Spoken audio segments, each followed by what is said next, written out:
Hello students.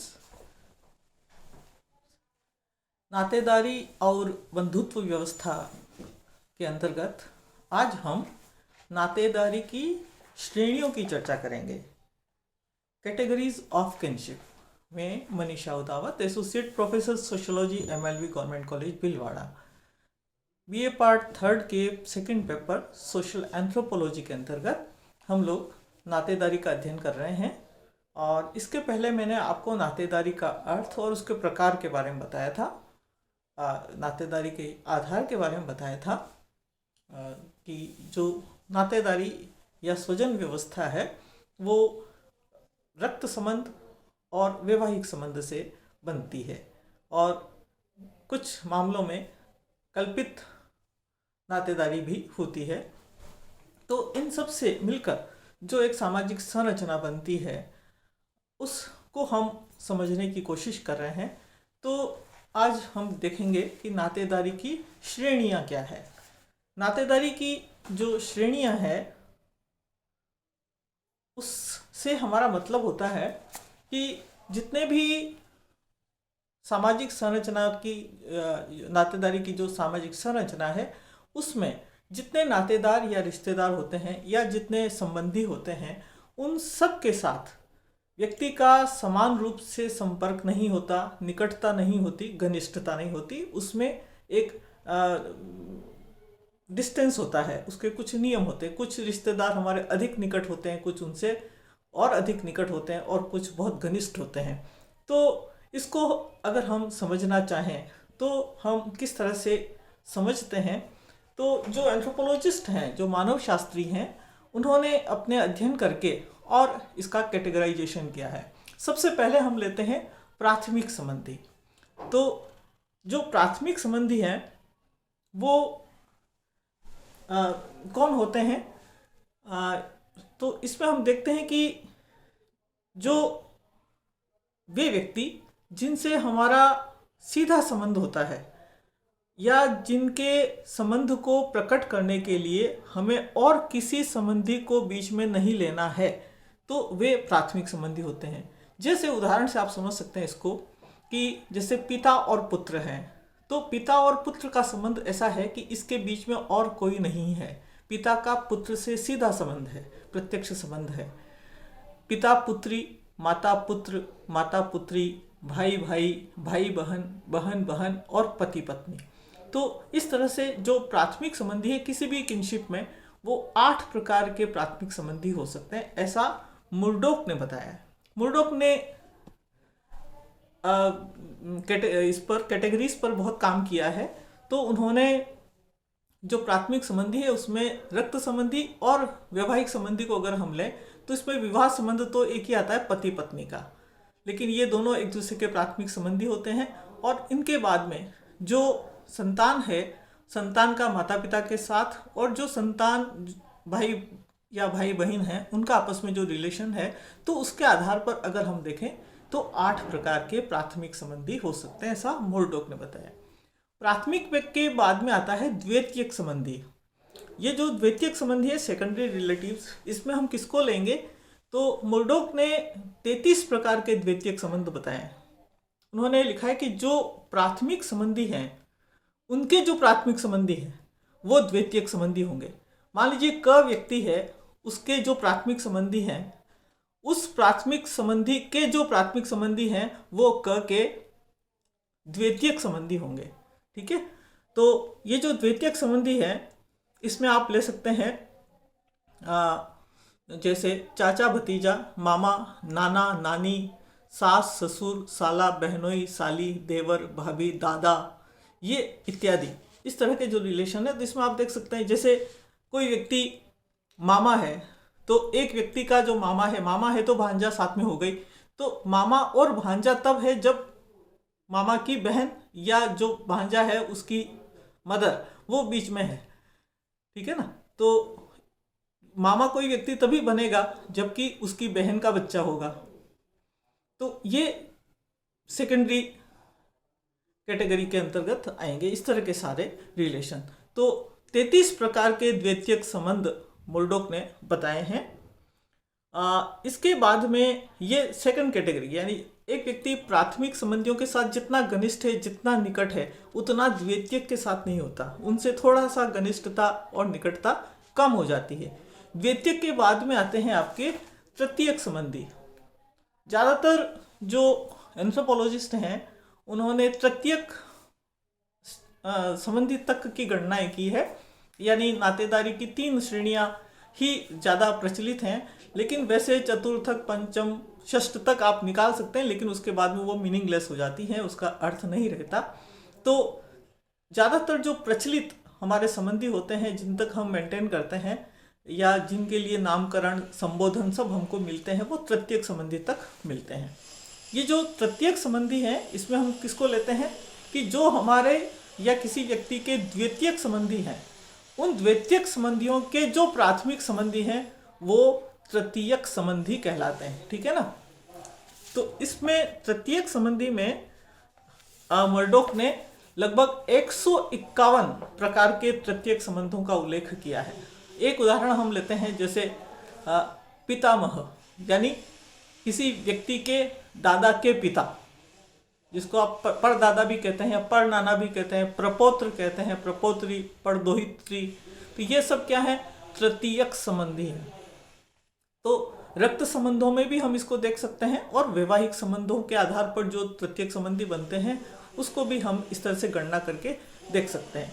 तो ये जो प्राथमिक, द्वितीयक और तृतीयक, ये 3 प्रकार की कैटेगरी नातेदारी में सबसे प्रचलित है। लेकिन इसके अलावा भी आप जितना आगे इनके और रिलेशन निकालते जाए, तृतीयक के प्राथमिक संबंधी निकालेंगे तो वो चतुर्थक हो जाएंगे, फिर चतुर्थक के प्राथमिक संबंधी निकालेंगे तो वो पंचम। इस तरह से अलग अलग लेवल तक आप नातेदारी की श्रेणियां बना सकते हैं।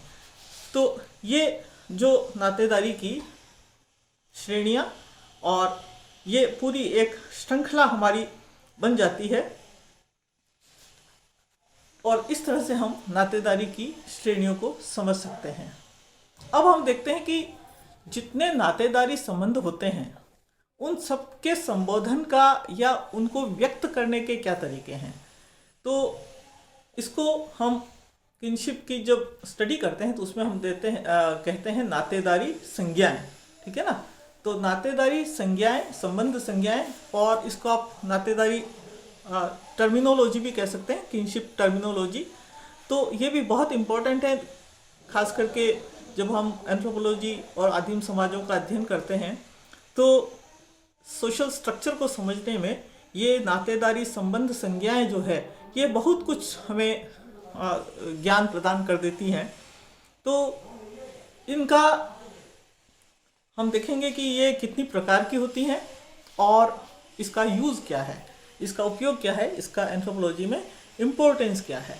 तो सबसे पहले हम देखते हैं कि जो मजुमदार और मदान हैं उन्होंने नातेदारी जो संज्ञाएं हैं उसके बारे में लिखा है कि ये संबंध सूचक शब्द ऐसी संज्ञाएं होती है जिनका प्रयोग विभिन्न प्रकार के संबंधों के उल्लेख के लिए किया जाता है, और जब हम किन्हीं लोगों के नातेदारी के नियमों और व्यवहारों को समझना चाहते हैं तो हमें यह पूछना होगा कि वो अपने नातेदारों को किस प्रकार से क्लासिफाई करते हैं, उनमें विभेद किस आधार पर करते हैं, वो किसको किस शब्द से पुकारेंगे, उसका आधार क्या करते हैं, उसके लिए किन शब्दों का वो प्रयोग करते हैं, और वो नातेदारों को संबोधित करने के लिए जो शब्द हैं और जो विभिन्न श्रेणियां हैं उन श्रेणियों को कैसे विभाजित करते हैं।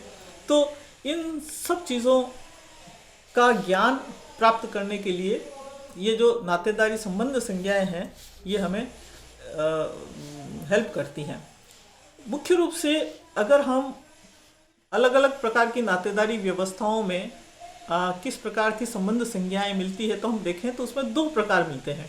एक तो होती है विशिष्ट वर्णनात्मक या व्यक्तिकात्मक, और दूसरी होती है वर्गीकृत, क्लासिफिकेटरी। और एक तो क्लासिफिकेटरी सिस्टम होता है टर्मिनोलॉजी वर्गात्मक, और दूसरी है विशिष्टात्मक या डिस्क्रिप्टिव टर्मिनोलॉजी। अब आप समझेंगे इसमें अंतर क्या होता है। पहला हम देखते हैं विशिष्ट या वर्णनात्मक या व्यक्तिकात्मक। तो इस व्यवस्था के अनुसार प्रत्येक शब्द का प्रयोग एक विशिष्ट संबंधी या नातेदार को संबोधित करने के लिए किया जाता है। यानी ये जो विशिष्ट जो संज्ञाएं होती है, इस तरह की जो टर्मिनोलॉजी है, वो उसका मतलब क्या है कि जो भी प्राथमिक, द्वितीयक, तृतीयक संबंधी हैं, उन संबंधियों के प्रत्येक संबंधी के लिए हम अलग शब्द का इस्तेमाल करते हैं, अलग संज्ञा का इस्तेमाल करते हैं। जैसे माँ को संबोधित करना है तो उसके लिए अलग शब्द है, पिता को संबोधित करने के लिए अलग शब्द है, माँ के भाई के लिए अलग शब्द है, माँ के पिता के लिए अलग शब्द है, बच्चे के लिए अलग शब्द है, चाचा के लिए अलग शब्द है। तो ये इस तरह से अगर किसी किनशिप सिस्टम में, किसी समुदाय में हमें इस तरह की व्यवस्था देखने को मिलती है कि जहाँ हर एक रिश्तेदार के लिए अलग शब्द है, तो उसको हम कहते हैं विशिष्ट वर्णनात्मक या व्यक्तिकात्मक व्यवस्था। ठीक है ना। तो ये क्या है कि यथार्थ संबंध, जैसे मदान कहते हैं कि ये यथार्थ संबंध सूचक होते हैं उन्हीं व्यक्तियों के लिए जिनके संदर्भ में बात हो रही है, उनके लिए वो प्रयुक्त किए जाते हैं। दूसरी तरफ हम देखते हैं वर्गात्मक नातेदारी। वर्गात्मक जो शब्दावली होती है, टर्मिनोलॉजी होती है, उसमें क्या करते हैं कि एक वर्ग विशेष के लिए हम एक ही शब्द का प्रयोग करते हैं। एक संज्ञा कई रिश्तेदारों के लिए यूज की जाती है जो कि समान नजर आते हैं, समान शाखा या भिन्न शाखा के कई व्यक्ति, उसमें विशिष्ट रिश्ते के हिसाब से, रिश्ते के अनुसार व्यक्तिगत रूप से संबंध संज्ञाएं यूज नहीं होती है। तो जैसे हम उदाहरण देख सकते हैं कि असम के जो सेमा नागा लोग हैं, ये जो समुदाय है, ये अजा शब्द का प्रयोग करता है। वो किसके लिए? सिर्फ माँ के लिए नहीं, माँ के लिए भी अजा शब्द है, पिता के भाई की पत्नी के लिए भी, मौसी के लिए भी। तो तीनों प्रकार के संबंधों के लिए वो एक ही संबोधन यूज करते हैं। इसी तरह से कुकी जनजाति है, उसमें हेपू शब्द का प्रयोग किया जाता है। वो किसके लिए? दादा के लिए भी, नाना के लिए भी, मामा के लिए भी, ससुर, ममेरा भाई, साला, भतीजा, सब के लिए एक ही टर्मिनोलॉजी। और अधिक समझने के लिए आप देख सकते हैं, जैसे आधुनिक हम जिन समाजों में रहते हैं, आजकल हम लोग इंग्लिश में देखते हैं कि हम सिर्फ अंग्रेजों में ही नहीं, हम भारत में भी देखते हैं कि एक बहुत कॉमन टर्म चलती है अंकल और आंटी। हम चाचा के लिए, मामा के लिए, फूफा के लिए, मौसा के लिए, मित्रों के लिए, सब के लिए हम अंकल शब्द का प्रयोग कर लेते हैं। तो ये क्या है? कई प्रकार के संबंध हैं, लेकिन उन सबको हम एक ही संज्ञा से संबोधित करते हैं, अंकल।